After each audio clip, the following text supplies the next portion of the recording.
I spent my entire life chasing success, and now I'm dying. Everything I worked for became meaningless in a hospital bed. I gave my life to my career. It gave me nothing back. This is what success looks like at the end of life. I did everything right and still lost everything. Everything you are working toward right now can quietly take your entire life if you are not careful. The promotion, the money, the perfect body, the bigger house, the respect of people who barely know you, all of it can feel urgent and important while slowly stealing the only thing that truly matters: time. Time with the people you love, time you never get back. I am 45 years old. I have stage 4 pancreatic cancer. Doctors told me I had 6 months. That was 5 months ago. What remains now is measured in weeks, not years. And in this small window of time, I feel an overwhelming responsibility to say what I wish someone had forced me to hear earlier. Not softly, but clearly. Life does not give warnings. It does not send reminders. It does not tap you on the shoulder and tell you to slow down before it's too late. One day you are busy and stressed and chasing the next milestone. And the next day a doctor is telling you that your life is ending. In that moment, everything you thought mattered collapses instantly. Titles disappear. Status evaporates. None of it comes with you. I built what many people call a successful life. I was a corporate lawyer. I made partner at 38. I earned a 6-figure salary, had a corner office, respect, recognition, and constant validation. I worked 70-hour weeks for 20 years straight. I told myself I was doing it for my family. I told myself the sacrifice was temporary. I told myself that once I reached a certain level, I would slow down and enjoy life. I never slowed down. I missed my daughter's school plays because of depositions. I missed anniversaries because of trials. I missed dinners, weekends, holidays, and quiet moments because work always came first. I convinced myself I was being responsible, ambitious, driven. In reality, I was absent.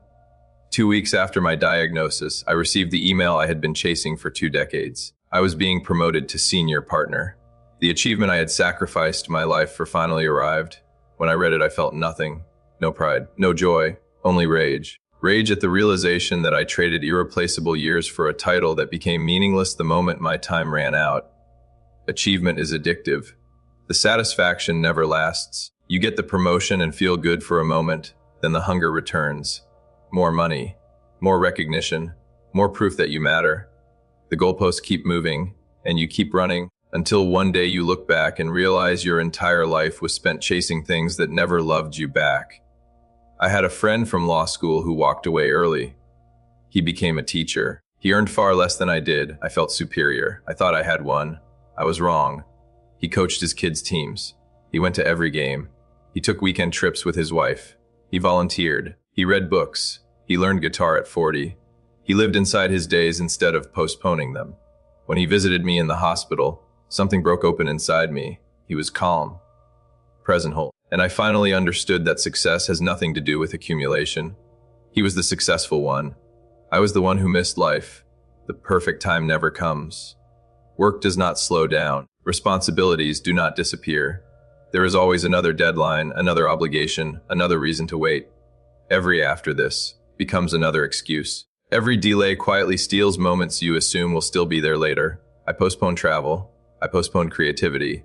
I postponed rest. I postponed connection. I postponed joy. I told myself I would do those things later, when life was less busy, when work was under control, when everything finally aligned. Nothing ever aligned. What haunts me now is not the big achievements I missed. It is the ordinary moments I dismissed as unimportant. Tuesday nights on the couch. Saturday mornings making pancakes. Teaching my daughter to ride her bike. Spontaneous trips. Small moments that felt optional at the time and now feel priceless. I thought time was unlimited. It never is. In hospice care, I meet people in their 80s and 90s who still carry light in their eyes. They laugh easily. They are at peace. They figured something out early. They stopped waiting. They stopped postponing happiness. They lived while they could. One woman lost her husband suddenly in her 50s. She realized she had been waiting her whole life.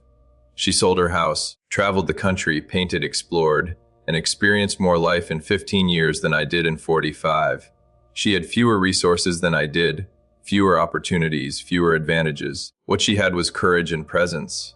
Lying in this hospital bed, barely able to eat, barely able to walk, heavily medicated and fading, my thoughts never drift to my career. They return again and again to moments I brushed aside, moments I assumed would repeat themselves, moments that never did. Money, success, approval, none of these are the real goal. They are substitutes. What people truly want is to feel secure, worthy, and loved. I spent 20 years trying to earn those feelings through achievement. In the end, none of it worked. I finally felt worthy when my daughter held my hand and told me she loved me. Not because of what I accomplished, but because I was her father. That feeling was always available. I just kept choosing my laptop instead. My unfinished bucket list sits beside my bed. Languages I never learned, places I never visited, stories I never wrote, adventures I postponed for a future that never arrived. The problem was never the list. The problem was believing there would always be time. Life is happening now. Every day you postpone is a day you permanently lose. I will not see my daughter grow into adulthood. I will not walk her down the aisle. I will not meet grandchildren. Those moments were never guaranteed. I simply assumed they were waiting for me.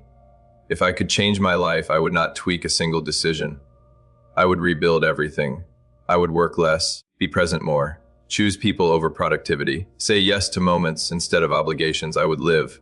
I cannot go back. You still can. Titles fade. Money becomes numbers. Approval disappears. What remains are moments, the quiet, ordinary, unrepeatable moments shared with people you love. Live now. Be present. Choose life while you still have it.